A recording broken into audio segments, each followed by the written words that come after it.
নমস্তে সবাইকে। এখন দেখছো মোয়ানাস ব্লগের মানালি ট্যুরের লাস্ট ভিডিও। এই ভিডিও ক্লিপটা হচ্ছে গিয়ে আমরা যখন মানালি থেকে বেরোই। দেখো রাতের বেলায় কত সুন্দর দেখতে লাগছে, মানে এত সুন্দর যেখানে মানে মুখে বলে আমি প্রকাশ করতে পারবো না। যদিও বাসে দু একটা আলো এখানে দেখা যাচ্ছে, তো যাই হোক এখানে বাইরে যখন আমরা পাহাড় থেকে মানে নিচের দিকে নামছিলাম তখন এই ভিউটা ছিল। তো যাই হোক, তোমরা সবাই কেমন আছো? আশা করছি ভালো আছো, আমরাও ভালো আছি। তো সারা রাত বাসে থাকার পরে দেখো এখন সকালে মোটামুটি বাস আমাদের ওই যেখানে আমরা কাশ্মীরি গেটে নামার ছিল সেখানে নামিয়ে দিয়েছিল। তারপর আমরা এই হোটেলে দিল্লিতে এই হোটেলে আমরা স্টে করেছিলাম দুদিন, মানে যেদিন নেমেছি সেই দিন, তারপরের দিন সারাটা দিন রাতের বেলা আমরা আমাদের ট্রেন ছিল। এসে আসার পরে প্রচণ্ড টায়ার্ড লাগছিলো, আমার বিপিটাও একটু ডাউন লাগছিল। তো যাই হোক খানিকটুকু ঘুমিয়েছি, ঘুম থেকে উঠে এইসব এটা নান খাটাই এটা খেয়ে তারপরে আবার রেডি হয়ে আমরা বেরিয়ে পড়েছি। যে এখানে দেখতে পাচ্ছ এত ভিড় আর এই সব কেনাকাটা, হিউজ কেনাকাটা হয়েছিল। আমি তোমাদের সাথে অন্য একদিন শেয়ার করব যে ওখান থেকে আমাদের কী কী কেনাকাটা হয়েছে, কী কী শপিং হয়েছে। তো শুধু আমিই তো নয়, যে ভাবি ছিল সেও করেছিল, তো তারগুলো তো আমি দেখাতে পারবো না, বাট আমরা যে কেনাকাটাগুলো করেছিলাম সেগুলো আমি তোমাদের সাথে শেয়ার করব। তো এখানে সারাদিন অনেক হাঁটা হয়েছে। সারাদিন এইসব কেনাকাটার সাথে সাথে আমরা পরাটা গলিতেও গেছিলাম। সেখানে পরাটার স্বাদ তো খুব ভালো ছিল, বিশ্বাস করো। বাট 4টে পরাটা খেয়েছি আর মানে 4 জনে, যদিও সেটা এনাফ ছিল খাওয়ার জন্য। লস্যি ছিল, প্রচণ্ড এক্সপেন্সিভ, 700 টাকা ওখানেই বিল হয়েছে শুধু 4টি পরাটা, আর কিছু নয়, অন্য কিছুর তো বাদ দাও। তো যাই হোক এখানে অনেক সব কেনাকাটা করে আমরা আবার এই সময় এসেছিলাম পালিকা বাজারের কাছে। ওখান থেকে বেরিয়ে মানে ওখানে অনেকটা সময় আমাদের গেছে। তারপর পালিকা বাজারে সেদিন যাওয়ার পরেও আমাদের কয়েকটা জিনিস কেনাকাটা করা ছিল, কিন্তু সেখানে সেই দিন মানে সেই সময় আমরা সেগুলো পাইনি। তো যাই হোক বাইরে এখানটায় বসেছিলাম, এখান থেকে মনে হচ্ছিলো যে চলো সন্ধেবেলায় দিল্লির ভিউটা কেমন থাকে, কত লোকজন থাকে সেটা দেখাই। তো এখানে আমরা বসেছিলাম, বসে আমরা মেবি কিছুর জন্য ওয়েট করছিলাম। কর্তামশাই কোথাও গেছিলো, যাই হোক। তো সেখান থেকে আবার রাতের বেলায় আমরা গেছিলাম শ্রীলেদার্সে অনেক কেনাকাটা হয়েছে। যদিও আমরা এই দিন কিছু কিনিনি, আমাদের যা কেনাকাটা করার ছিল সেটা আমাদের ফার্স্ট ডেতেই হয়ে গেছিলো। ফার্স্ট ডেতে যখন আমরা দিল্লি থেকে কেনাকাটা করেছিলাম তখনই হয়ে গেছিলো। তো এইসব কেনাকাটা করার পরে দেখো আমরা এখন মেট্রো থেকে এখন হোটেলের দিকে যাব।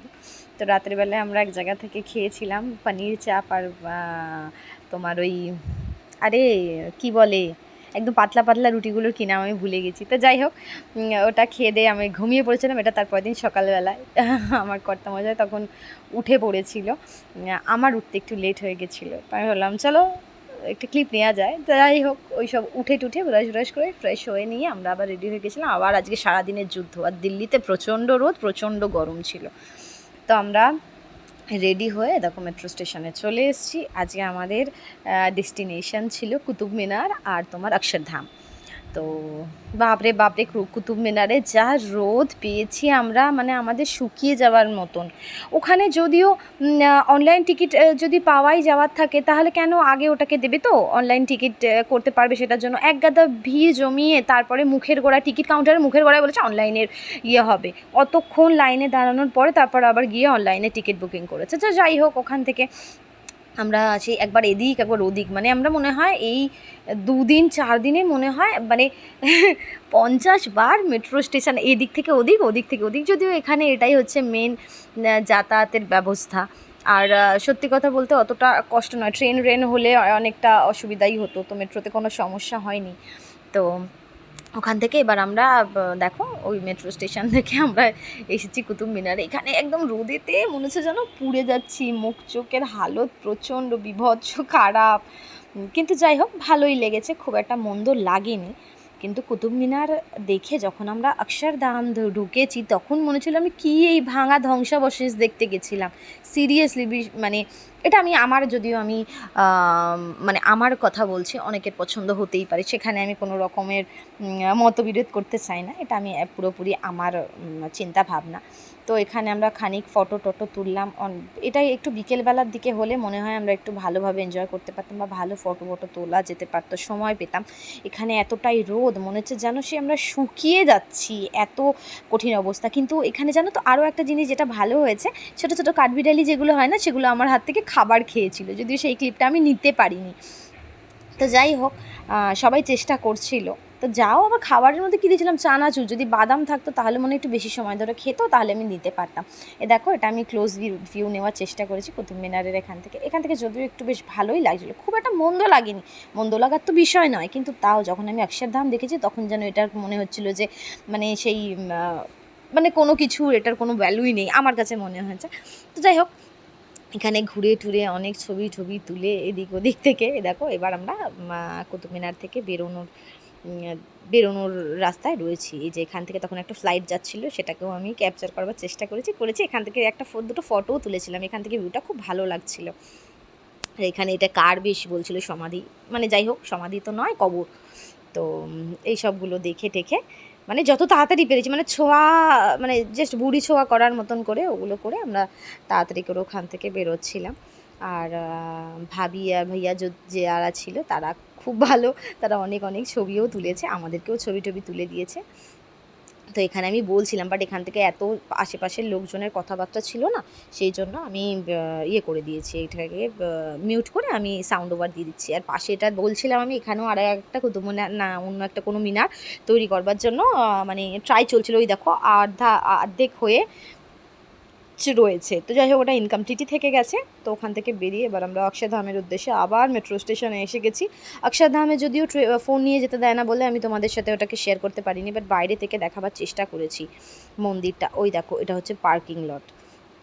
তো যাই হোক, পার্কিংয়ে এখানে কী আরে গাড়ি রয়েছে। তো এখান থেকে আমি চেষ্টা করছিলাম আনার জন্য, কিন্তু ফোনের পিকচার কোয়ালিটি তো অতটা বেস্ট নয় যে খুব ভালোভাবে আসবে। তো যাই হোক, এখান থেকে আমি যেইটুখানি ক্লিপ পেরেছি নিয়ে আমরা অক্ষরধাম ঘুরেছি, খুব ভালো। অক্ষরধামের কোনো তুলনা হয় না। সামনের একটা তোমার বাউন্ডারি ওয়ালও ছিল, সেই পর্যন্ত আমি ফোনটাকে মানে ক্লিপ আমি নিতে পেরেছি। তো যাই হোক, ওখান থেকে অক্ষরধাম ঘুরে তারপরে আমরা দেখো এখন আমরা বেরিয়ে পড়েছি। ঠিক আছে, অক্ষরধাম ঘুরে এখন আমরা বেরোনোর পথে, কারণ ফোন হাতে পেয়েছি। ভিডিওটা ভালো লাগলে লাইক, শেয়ার, কমেন্ট আর সাবস্ক্রাইব করে দিও। দেখো এবার আমরা এবার যাচ্ছি আনন্দ বিহার স্টেশনের দিকে, কারণ এবার আমাদের সন্ধ্যেবেলা ট্রেন। সারা ঘোরা ট্রেন ছিল, এখন আমরা স্টেশনের দিকে যাচ্ছি। যাই হোক, ভিডিওটা ভালো লাগলে লাইক, শেয়ার, কমেন্ট, সাবস্ক্রাইব করে দিও। আর যেখানে ক্লকরুমে আমাদের করে দিও, মানে ভালো থেকো, ভালো ব্যাগ ট্যাগ রাখা আছে। এখানেই হচ্ছে আমাদের মানালি ট্রিপ এন্ড হলো। তারপর তো বাড়ি এসে আবার রেগুলার যেমন সময় কাটে। আপাতত আমরা সব ভালো ঘুরেছি, যারা যেতে চাও তারা দেখে আসো, খুব সুন্দর জায়গা। আর এখানে সব ঘোরাটোরা শেষ বলতে গেলে দিল্লি, মানে বলতে গেলে কথাটা বলার চলো হয়তো কোনো জায়গা নেই। যাই হোক, ভালো থেকো। এখানে আমরা বেরিয়ে এই বকবকই করছিলাম যে হয়ে গেল আমাদের ঘোরা, এরপর আমাদের আবার একই দেখো অক্ষরধাম থেকে বেরিয়ে যে ওখানে ব্রিজটা ছিল, সেখান থেকে সূর্যের ভিউটা কত সুন্দর, ওই দেখো মন্দিরটা দেখা যাচ্ছে। তো এখান থেকে এত সুন্দর সময় আমরা কাটিয়ে প্রায় 8টা দিন, মানে যাওয়া আসা মিলিয়ে কাটিয়ে তারপর আমরা আবার গোরখপুরে এসে গেছিলাম। এই যে আমরা ট্রেনে বসে পড়েছি, রাতে খাওয়া দাওয়া করে তারপরে একচুট ঘুমও হয়েছিল। তো যাই হোক, ঘুম হওয়ার পরে সকালবেলায় উঠে এই যে বসে রয়েছি, সবাই ওয়েট করছে কখন ট্রেনটা দাঁড়াবে। তো আমরা এখন বসে ওই ওয়েটই করছিলাম। তখন মোটামুটি আমরা গোরখপুরে পৌঁছে গেছি, সামনে একটু জায়গায় দাঁড়ায়। তো দেখতে দেখতে আমরা এসে পৌঁছে গেছি। দেখো আনন্দ বিহার লেখা রয়েছে, গোরখপুর আনন্দ বিহার। তো আমরা ট্রেন থেকে নেমে পড়েছি, নেমে এইবার আমরা বাড়িতে আসবো বলে এবার আমরা বাড়ির দিকে এগোলাম। চলো, ভিডিওটা ভালো লাগলে লাইক, শেয়ার, কমেন্ট, সাবস্ক্রাইব করে দিও। সাথে থেকো, ভালো রেখো। রাধে রাধে।